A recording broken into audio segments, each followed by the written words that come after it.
I guess it becomes a bit of an addiction. And I definitely have questioned this year, I'm traveling too fast-paced. You actually live this life where you don't have the traditional job. Some of the things I want to do is being able to help other people be traveling with a purpose.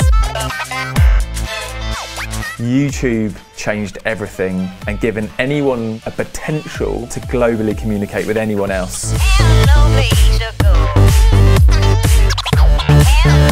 Louis is the godfather of daily vlogging. What do you think of Casey Neistat? Has he done a year yet? He's probably done a year. I'm just interested to see where he's at in 3 years' time. I think a lot of people watch my videos and they're like, you have got the easiest life. And I'm like, easy's not the word.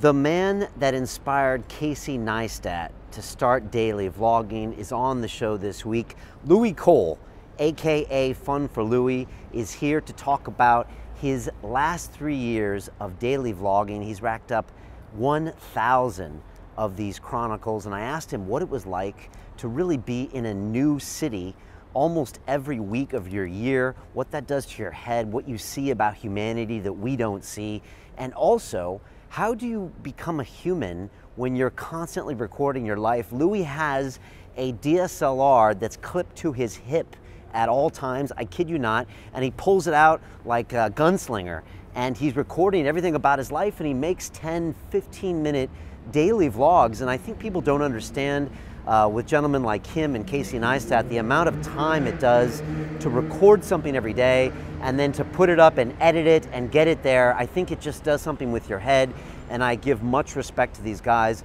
Louis got all sorts of fascinating ideas, including creating an eco treehouse community one day, and I believe that this is a man who really gets done what he puts his mind to, and it's been a blessing really having all of his videos over the years to show us all these fascinating things going on around the world, including many of the tribes that he's visited in Africa, and I think you're really going to enjoy this conversation. And we went pretty deep. I think Louis felt like this was almost a therapeutic conversation and got his head around where he is right now in his life. He's got a new girlfriend and where he wants to go in the future. So strap in. I know you're going to love this episode. You know, a lot of people I meet on the streets out here in London ask me, Brian, what is the Academy all about? Well, it's a group of 1,000 members worldwide that get together and we build better versions of ourselves. We set goals, we stay accountable to each other, and it's absolutely incredible. I love it. It's one of my biggest prides here at London Real. And here's a video that tells you a little bit more about it.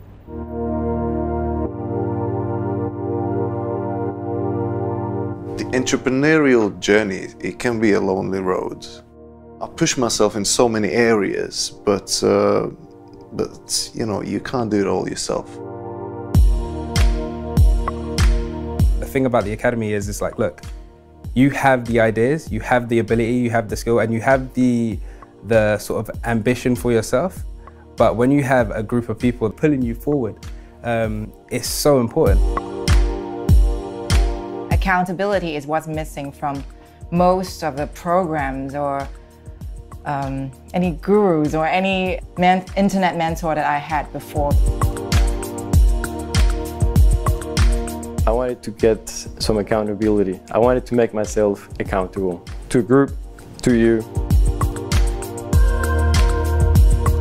The reason we started the Academy is because I felt like we were doing these amazing talks, like we'd have a Peter Sage episode or a Dan Pena episode or a Kala or someone, and you get super inspired, and then YouTube stops, and then you go back to your life and you don't make any changes. And it was just like, what? It felt like, what are we doing? If you're designing your life right, the good times are now. And in a few years, you'll look back and say, wow, that was amazing. The thing about the Academy is it has so many different sort of layers to it. I think your web seminars are awesome. The way you broke it down and the style of your teaching is pretty awesome. I like the feed. When I have to motivate myself, I kind of look at others struggling and getting over those struggles. So I actually follow daily the feed. Best feature would be the sort of Facebook aspect of it, the social media aspect of it, as in creating a profile with your goals, your dreams.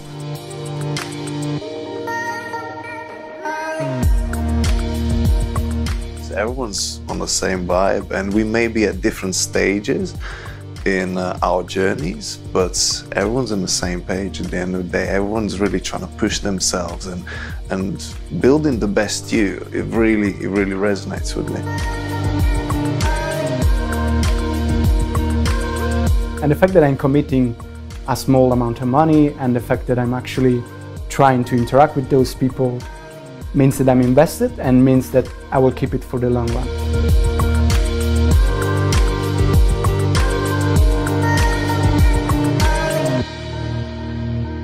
You have to be serious about yourself and what you want to achieve. And if you're serious about yourself, this is going to be such a fantastic platform.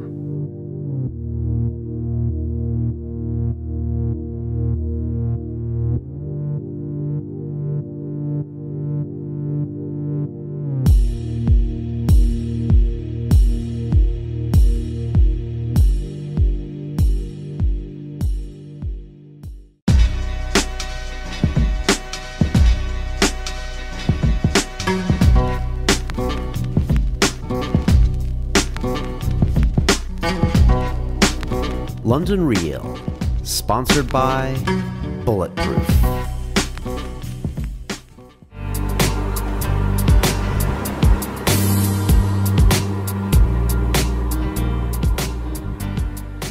This is London Real. I am Brian Rose. My guest today is Louis Cole, the British YouTube personality and filmmaker best known for his daily video blog on the channel Fun for Louis, which documents your life and adventures traveling across the globe.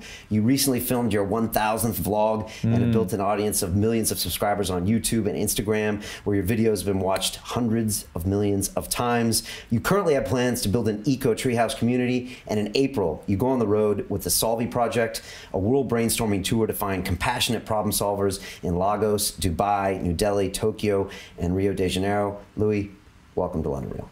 Thank you. It's a pleasure to be here. It's nice to have you here, and I didn't know exactly how to start this, and so I was thinking about this idea that I think you can help me with. Okay. We recently had an astronaut in here, Chris Hadfield, and he spent 166 days in space.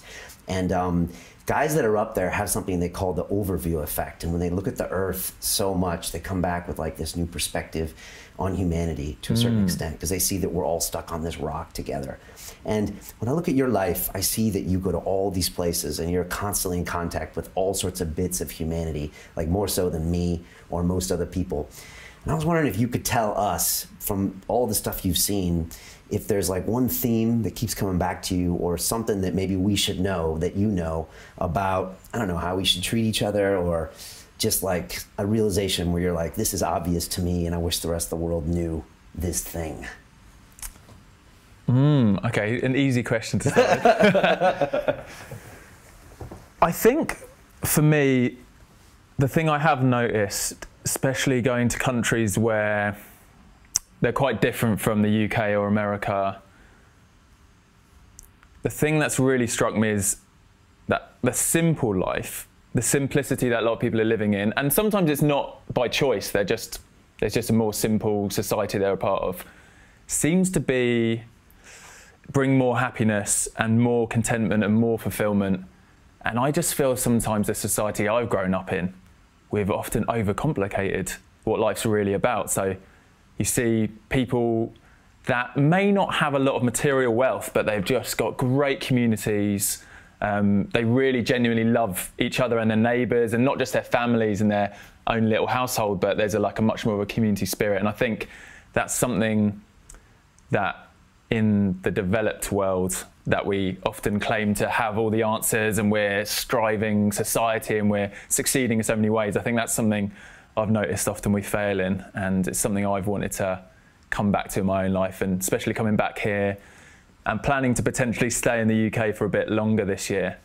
I want to search that a bit more, search for that kind of deeper community that we lose, I think. Yeah, that word community is strange because I think sometimes we throw it around. Yeah. But I had a guest in here named Charles Eisenstein one time, and he said, Brian, he said, you can't have a community unless you need the other person and they need you. Because he had said he moved to like Chicago and he was like, I'm going to build a community in the suburb, and he had like football parties and barbecues, and he was trying to connect with these people, but ultimately they didn't really need each other, so it was hard to like build bonds. Yeah. But I'm guessing some of the places you visited, like this community, like they do need each other to like exist. Yeah, I think it's much more entrenched in their thinking as well from a young age. There's a proverb from Africa saying like it takes a whole village to raise a child, but we just don't operate like that in the UK, or I'm guessing America. Often you're very kind of, you might have occasional, you know, even if I think about my parents, they've got friends that they might see every couple of weeks for a drink or over for dinner, but generally it's just the household, you go off and work, and it's the typical 9 to 5 kind of picture. And I think just being able to travel the world and have the privilege of visiting different cultures, realizing, there's totally different ways to live, and there's totally different ways to interact with those around you. And that's something I think we've definitely lost. And I think even back, if you look probably to our society years ago, I think that is something that was more common, and now we've kind of sculpted this society where we're more independent, we have everything we need at our fingertips. It's all about convenience, it's all about not even to sometimes leaving your house, you can just get things delivered there, which I've got to admit is great if you can just order things to your house. But there is something I think missing, or there's something about society that's steering us towards a more individual life. Even technology and stuff, it's not often a shared experience. So yeah, I wonder where it's heading and how to protect that community. Yeah, a lot of technology gets us away from people. Like even like the checkout at Sainsbury, it gets you no human contact. Like you said, the apps to get you food delivered, like you don't have to talk to anybody. I always think about that, the line in Fight Club where and the scenario in Fight Club is he has all the money, he lives in this nice apartment, and now he needs to connect so much that he has to go to these underground places and punch people. And so it's like, I feel like sometimes we've engineered ourselves into not needing the community, and then we realize something's missing in our lives. We got to go out and grab them. And in cities, it's almost worse because you're kind of taught, don't talk to strangers, you know? Yeah, the amount of people I talk to, and they have so much, but it boils down to the fact that they're lonely, and and I think that's a kind of one of the bad things that's happened from a lot of the other ways that we've kind of evolved as a race. I think loneliness is the biggest danger and risk that people are facing. Yeah, and I think social media can sometimes make people feel more alone, you know? Yeah, because that whole thing, it's more of an illusion. I mean, I use social media every day, all day, but I think it can be, and I don't think people are taught of the dangers of it and the dangers of getting sucked into the mindset that we can get everything we need and affirmation and connections with people just digitally. And I think you can in a way, and I love that I can stay in touch with people all over the world, from all over the world, like different countries, wherever I am. But I definitely treasure that real, like, sit down, deep conversations. I struggle to do that online. Yeah, it's almost like a conundrum, a dichotomy. Same with us too, because all our conversations, they're like with people that are here, that are real, and then we blast them out on YouTube to everyone. You actually travel to see and touch new real people and experiences, but then it gets scaled up on YouTube, right? So it's kind of a walking kind of, I don't know, contradiction, you know, in that sense. You actually kind of live this life where you don't have the traditional job. You don't have all these traditional roles. So a lot of people see your videos and see everywhere you go, but in the background, you're kind of challenging us to look at ourselves and think, you know, why do we have a traditional job or a traditional house? Is that something you think about a lot when you do what you do, is to try to put that idea sometimes subtly into people's minds?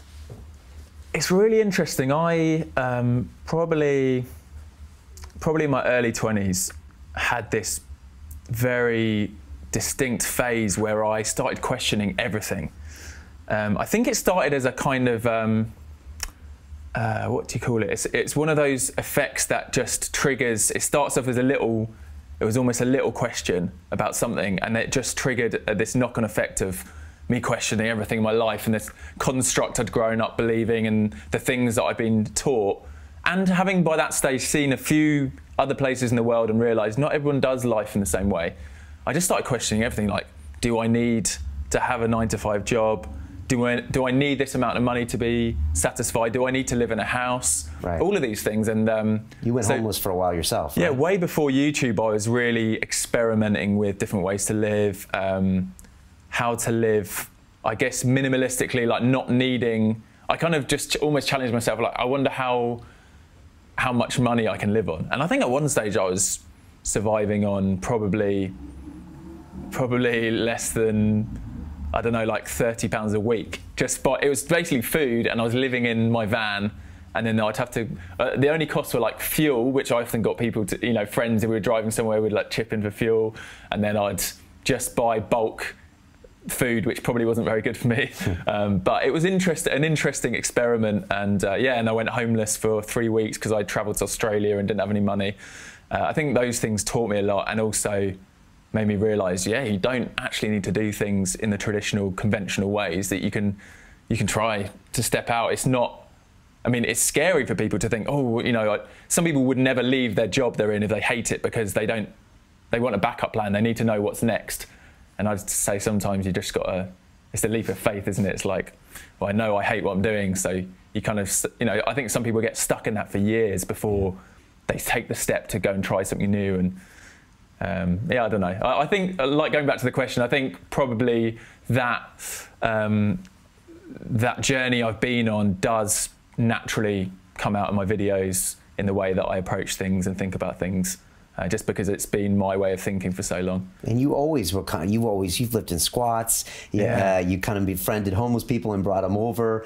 You love buses and touring buses across the country. I mean, you've always kind of had a different way of thinking about how to live. And yeah, what's with the buses? So you went across America in a bus, and across Europe? It started for years. So I bought a minibus for my 21st birthday. And that was just like an 8-seater, like a minivan. And we did a little 4-day road trip around Europe as a group of friends. And that was the start of this annual kind of birthday trip I started doing. So I love the idea of traveling as a group and being in one vehicle, and we like set up hammocks in there, and we stayed in the van. We didn't stay in hostels or anything. We literally slept, you know, just threw like the cushions in, sleeping bags, and it was great, just roughing it. And then after a few years of having the minibus, and often going into London, just driving off randomly, finding little adventures and picking up people, I started spending some time with some young people that used to just hang out on the street and get in trouble. And a lot of my kind of late teenage years and early 20s was more seeing my role as like, oh, I need to support young people that I see that are kind of having a bit of a tougher life than me, because I think I was privileged to have this amazing kind of upbringing and very supportive, and I see other people that haven't got that support in their life, and they end up, I think, just missing out a lot. And I don't know, I just saw myself as wanting to support them. And in that, I just thought, oh, wouldn't it be great to have a double-decker bus? I can't remember the first time I thought it, but a double-decker bus that could have like, it's like a lounge, people could hang out in it, and you could travel places in it. And for years, I used to print out like outlines of buses and sketch ideas of, you know, what we're going to do inside of it.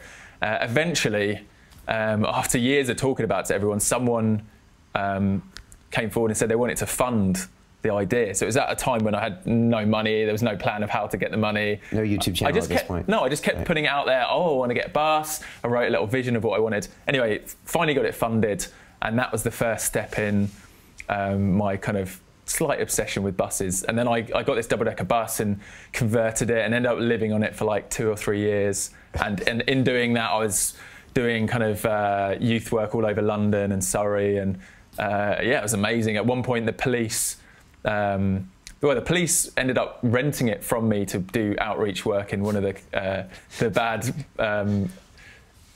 neighbourhoods in London. And I used to, yeah, one time some police came on the bus and they said, this is the most effective project we've ever seen running, because all the kids that would otherwise be just dealing drugs and getting into trouble were just hanging on the bus. It was a safe space for them. So yeah, that was it was me exploring, okay, I don't need to like work traditionally to sustain this lifestyle of like renting an apartment or a house and this vicious cycle of trying to sustain that. Why didn't I just build this project that I was very passionate about, and it could be somewhere I could live and pour myself into doing good work that I wanted to do. So yeah, that was an interesting time. And then, like you said, I think a few years after that, we ended up as one of the annual kind of trips.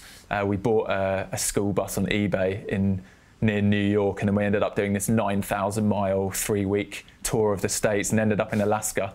And it's funny you mention it, because I'm trying to track down the school bus that we ended up leaving in Anchorage. We sold it to someone who then sold it to someone else, who then sold it to someone else. And we're trying to track it down because the big vision at some stage would be to fly back out to Anchorage, ship the bus to Russia, and see if we can drive it back to London. So that's definitely in the pipeline at some stage. You have crazy ideas. How much does a bus cost? British or American? The double-decker bus I bought originally was, I think, about £12,000. Wow. But the school bus I bought in the States was only $2,500. And it was just a standard school bus. But when 15 of us flew out there and piled into this bus, it was like, $2,500 between 15 people was nothing for a vehicle to travel in and stay in. And it ran, no problem. Yeah, we had a few mechanical problems, but again, because we had so many people, it was easy to pay for little repairs or things we needed to do on the way, because, when you travel with that big group, it's easy just to split, throw in $20 each and you're good to go again. So do you think that like putting ideas out there gets things manifested? Like, as you said, you kept talking about this idea of the bus, and I mean, are you a believer that if you talk about things that sometimes they can happen? Yeah, so kind of a la The Secret. Well, yeah, exactly. Well, yeah. I only discovered The Secret and the concept of that, way after. It was like when I was living on the bus, and I was like, huh. I've been doing this. And I was like, this makes sense to me. This makes a lot of sense. This is what I've always done. So it made total sense that speaking what you want to happen can kind of manifest it into reality. Right. And I don't know whether that's I don't know how that happens. Sometimes it might just be that people hear it a lot, and I don't know whether you're actually willing it to happen, or I don't know the process. All I know is I've found it to be true in my life, that the more you focus on something that that you want to see happen, it tends to happen. Something happens. Something gets you there, Yeah, people need a vision, and vision's how anything happens. You have a deep sense of community. Like, it seems like that's really important to you. And I know you went to New Orleans after, the hurricane and Katrina, and is that something that your parents taught you, or is that something that's just something inside of you that you always were like thinking about other people? Because when I was in my teens and in my 20s, I was just thinking about me. I was just trying to like do this for me and do that for me. I don't see a lot of younger people that are already thinking about getting people off the streets. Yeah, I guess it probably all started from kind of more of a church upbringing and having that community in my life. And because of that as well, my parents, they did have some close friends, and in the town I grew up in, I had some friends of my age that I'm still very close friends with. So I think I just had a strong friendship group that I guess initially was from like a church connection, but having people that I guess are on some way on a similar wavelength to you in the way you think and what you believe. I think that helped a lot. I felt a very strong sense of community. But then I guess part of me wanting to, I've always felt like I'm a bit of a rebel. But the word rebel, you often think as rebellion as people rebelling against their parents and going off the rails and just, losing it. But for me, it was like the opposite, because I saw a lot of people doing that. Like, oh, the normal thing to do is like, have a crazy teenage years and just go off and disobey, or just kind of kick against society. But I kind of almost saw it switch, like society is this thing that's pulling me to just, screw everyone else. I'm just going to go out and just pleasure seek. And I kind of almost rebelled against that. So it's like switched back around. I was like, oh, I don't want to be that guy. I see that, and it just doesn't interest me. And I didn't see many people actually stepping out and being like, I want to do things differently. Or I want to deliberately choose to do things differently. And one of those things, I guess, is trying to put others first a bit more, and not try and just, try and be generous and kick against the society I've grown up in, which does kind of teach you to be self-focused and succeed for yourself, and it's not a community-driven society. So, but the natural rebellion is to kind of get in trouble, start fights, drink too much, all that. And you were kind of like, no, I'm going to question the whole basis of this whole game and see if I can try to change it up. And I hated the idea of being influenced, whether that's peer pressure or just society conditioning to believe and live a certain way. And even if that's with my parents bringing me up with a certain faith, like I really questioned a lot of that and found my own journey. And I think it goes to that thing I was saying in my early 20s of questioning everything. And it was just questioning everything I'd been conditioned to believe. And I think I was always looking for ways to, I don't agree with that. Like, I want to try this. So let's push it. Let's test that. Right. For people that don't know much about you, what would be, say, the craziest week of your life in like the last year? And could you just describe kind of roughly some of the things that might make up a crazy week for you? Because I think people don't know the kind of things you do or the kind of things that makes up like one of your best weeks. Oh, let me think. I mean, there's been a number of times in the last year that I've found myself in 3 or 4 continents in a week, like from traveling. So other than the intensity of traveling I've sometimes found myself in. Why travel, by the way? Why? Because you could do crazy things. You did a lot of fascinating button-pushing things when you were still in the UK. Why travel? And why be in so many different places over a short period of time? It's a good question. I think going back to this story of throughout my 20s questioning, doing these trips with friends, we'd often think, okay, what's the next destination? What's the next challenge? What's the next traveling thing we're going to do? So we went from starting to do a few countries in Europe. The next year we drove to Morocco and North Africa. I mean, that was crazy. Like, we didn't even know what was going to happen when we crossed from Spain into Morocco. Like, suddenly there's like people riding around on camels, and it's just insane, this kind of Arab culture. The next year, I can't even remember what we did. And then we ended up catching a train from London all the way to Beijing in China. And we stopped in Moscow for a few days and stayed on, there's, I think, 6 days in a train from Moscow to Beijing with all our friends just piled into these little cabins. And so it was always trying to search for the next adventure to experience together. And I think when I stumbled into this whole YouTube thing and realized, oh, now I've got the resources and freedom to do anything and go anywhere, I guess I just started thinking, well, let's start exploring the world more. And I think by that point as well, I'd done quite a bit of traveling and I'd built up some connections in different places in the world. So I had friends in the US, Australia, South Africa. So I started, they're often places I go back to, and then I also try and explore new places. And I guess it becomes a bit of an addiction. And I definitely have questioned this year, maybe at some points I'm traveling too fast paced because you almost don't have time to process things because you're whizzing in and out of places before your feet have barely touched the ground, and you're like, next place.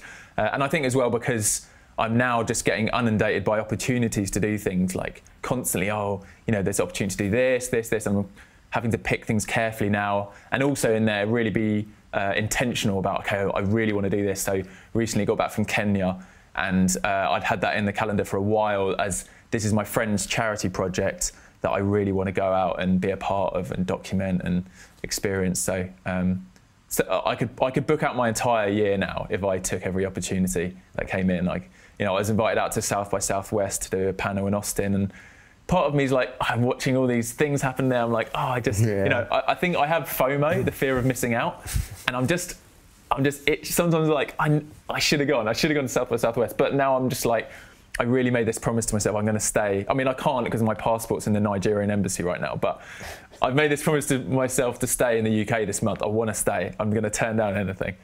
So it is, yeah, it's interesting. It's a weird problem to have, that I'm having too many opportunities. I'm having to turn them down. Right. So, and not many people can relate to that. So. And travel itself can be a bit of a drug, you think? As in, like, because I guess if you're so busy focused on where's next, new people, new things, I guess you don't have to really look inside yourself. But then again, there's so many great things about traveling. So is that something you think about? So, yeah, I think the challenge I've been dealing with is, with the pace I've been keeping up with, am I really giving myself the headspace to dream and to plan and to be more conscious and more present? And I think at times I'm not. I think at times I am very caught up in where I am, how am I going to document this in a beautiful way and share it? And then the next morning rolls all over again, boom, boom, boom. And then recently I'm in a new relationship, I've got a girlfriend, and that's a whole nother thing, you know, quite a new thing to my life. I've been single for so many years, and suddenly, I've now got this important person in my life that I care about, and I need to give time to her and attention to her. And suddenly I'm like, so I'm juggling, exploring new places, traveling at the speed I have been, filming it all, editing every day, spending quality time. And then, you know, I have found myself not having any headspace. So that's my recent journey the last couple of weeks, is like, okay, I need to slow down.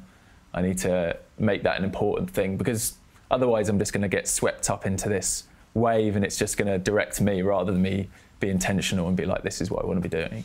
And for people that don't know, like, how many different cities would you usually be in like a year? Like, roughly, what's this pace like? I hadn't counted, but I'm probably in a different country every week. I think that's probably, it's all, yeah, probably every week or every other week.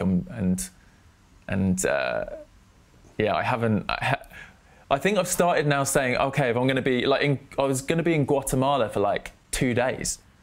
And then I said, no, let's fly in a few days before that, just to give, because sometimes it's just adjusting to jet lag, because I flew from South Africa in February, I flew from South Africa to Guatemala, and yeah, I needed to adjust. That's a massive jet lag thing. Like, you know, you need to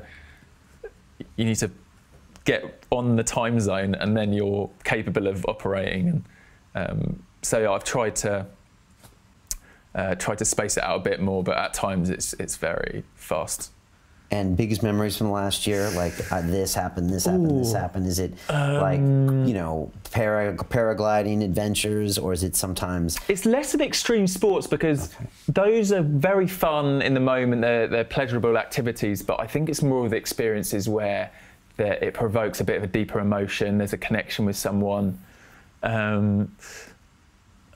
me think. Put me on the spot. So. I think I really enjoyed,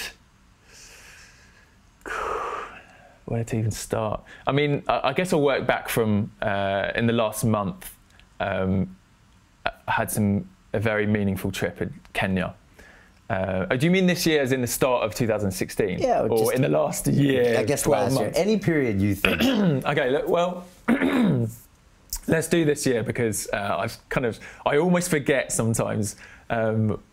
I'd struggle to talk you through the year last year. I literally would need to like pull out my Instagram and, oh yeah, I went there. Oh yeah, I forgot about that place. Pull out the YouTube videos. So 2016, yeah, started in, had some really quality time with my family in Malaysia, and I often don't get to see my family, so I flew them out for a family holiday over Christmas and New Year's, and that was really amazing to be able to do that for my parents and sister, and my mum actually said that was the best holiday she's ever had. So for me, that was really good, family time.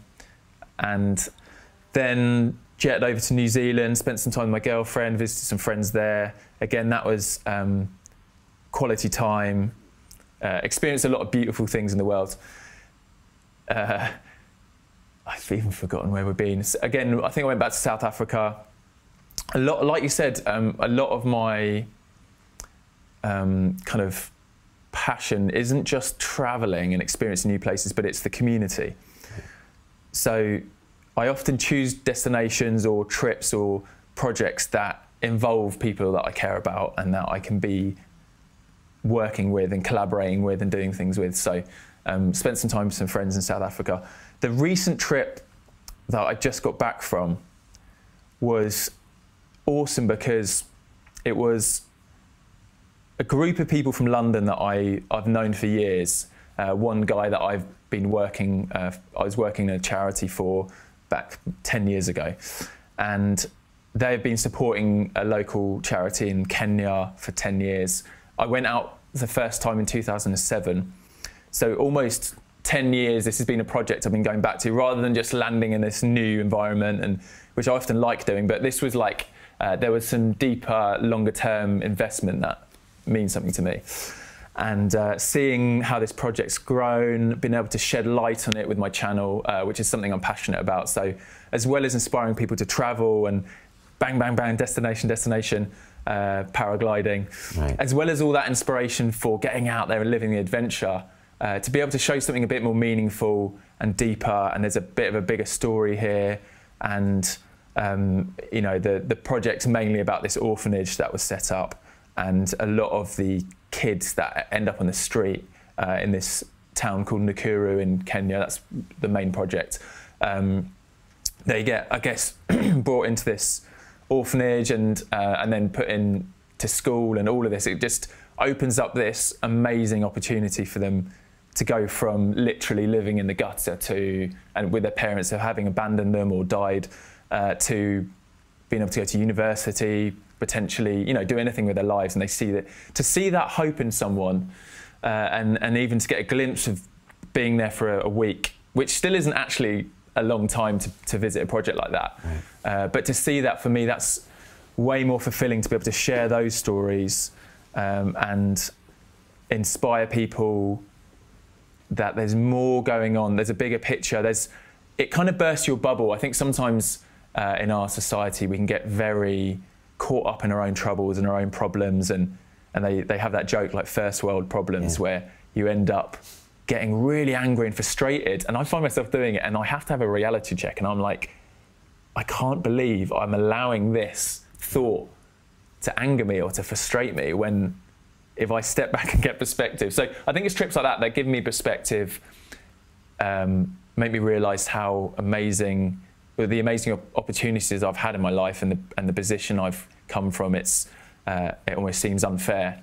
But then to be able to be like, okay, well, I want to use, I feel like I've been given this opportunity to do something great and to inspire people to do things great with their lives. And I don't know, it's quite a long-winded answer, but I'd say those are the trips that mean the most to me, that impact me the most, and I enjoy sharing the most with my audience. Yeah, no, that makes sense. Tell me about this thing called YouTube. If there was an alien that landed on Earth and they knew nothing about what we do here, and you had to explain to them, first of all, what YouTube is and how it changed your life, what would you tell them? And I'll preface this with this, because it changed my life. And it's weird because you're living your life, I'm living my life. And yet it's almost like having this kind of like weird megaphone on your life. And even if I never meet anyone that watched my stuff, it affects the way I behave, because I know it's going out there and I feel responsibility to these people. And like I said, even if I never meet them, it still changes the way I act. And I like to think I act in a better way, maybe because of that. But again, back to you. How would you explain this thing? And then how has it changed your life? Okay. So an alien lands. Assuming he or she I'd explain firstly, I guess, the internet. Yeah.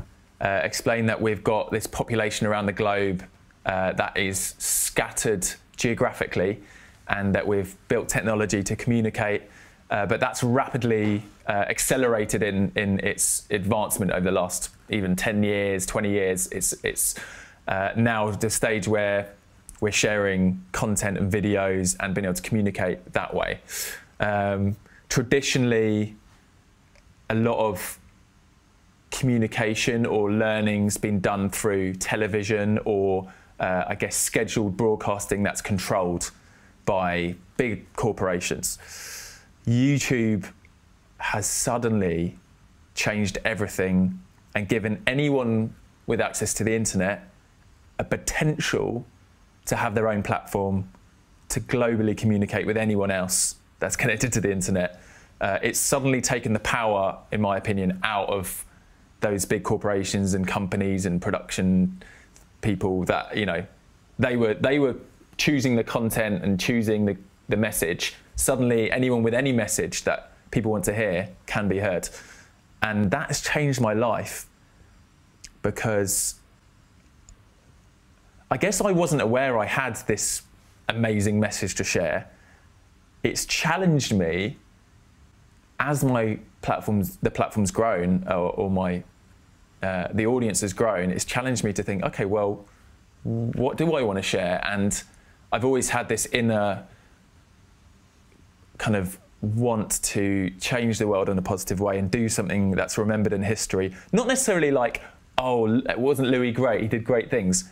But more like, I want to be able to, at the end of my life, say, I've positively impacted the world. Whether I was recognised or not, it's not as important, but just that the fact that I can spread something that changes people's lives positively. So, yeah, I think the way it's changed my life is it constantly challenges me to live better, to be a more positive example, to know and then act upon the realisation that I am a role model. And it just, yeah, I guess it's this interesting thing where I'm trying to share my life as it's unfolding, and I don't know often what's going to happen next or the direction it's going to happen in. It's a constant experiment. How much do I share? How honest am I? Do I share these thoughts? If I'm feeling sad, do people care? If I'm feeling angry about something, do people want it? Are they now tuned in because they want a positive message? Do I want to get too heavy? Is this more of a light, fun thing? All of those things. It can become all-consuming, I think, especially when you're sharing your life daily. So I'm constantly checking myself, trying to stay grounded, and it's good to have friends outside of the YouTube world to keep me grounded as well. When did you decide to do a daily vlog? And for people that don't understand, what is that commitment really like? So something we haven't talked about yet is the initial entry point into YouTube for me was a very bizarre one that wasn't planned out. It was me eating weird and bizarre things. It was a very extreme part of my life that was always silly and fun, but it captured a lot of attention, and that was kind of the initial kind of accidental stumble into this world. Then I met a lot of other creators doing all sorts of different content, and suddenly I was like, oh, I've accidentally opened this door into this world which I now have access to. What do I want to be doing? I remember asking a few people, and one girl I knew just said, oh, why don't you try making videos every day? And I just thought, I don't think I could do that. Who would, you know, that sounds boring. I remember just thinking that would be so boring if I was to film my life every day. Before that, it was Food for Louis, and you were eating all sorts of crazy things. Yeah, and that was a weekly or bi-monthly thing where it'd be like one episode, me sitting down and challenging myself to eat something. Goldfish, mice milkshakes. Got into a bit of trouble, into a bit of trouble. But I mean, it was an essential part of where you are now. Yeah, I'm not ashamed of it. I think I definitely wouldn't go back to that stage, but it was, yeah, an essential part of my a stepping stone to where I'm heading. Right. So you were doing that, positive and negative reviews. Yeah. Would you probably embrace both at the time? Were you part of rebellious at first, saying I can do what I want, and then you're like, maybe they're right? I think it was. Some people look at that phase and they think, you know, what on earth were you doing? I don't think that. I just think I was trying to do things differently. I was trying to challenge what we see as acceptable, and I think it became interesting to me that there's a lot of people that will eat animal products, meat. To watch the rest of this fascinating interview, click on the link below and go to LondonReelAcademy.com. There you can sign in with your social media, log in and watch the rest of the episode for free, along with all of our episodes on London Reel, my webinars, and all of our premium content, all located over at LondonReelAcademy.com. So click on the link below, you'll be directed there, and you can watch the rest of this fascinating interview, and I'll see you there. The difference between, so we're allowed to fish we're allowed to stab that fish to death or hit it on the head, then we're allowed to eat it.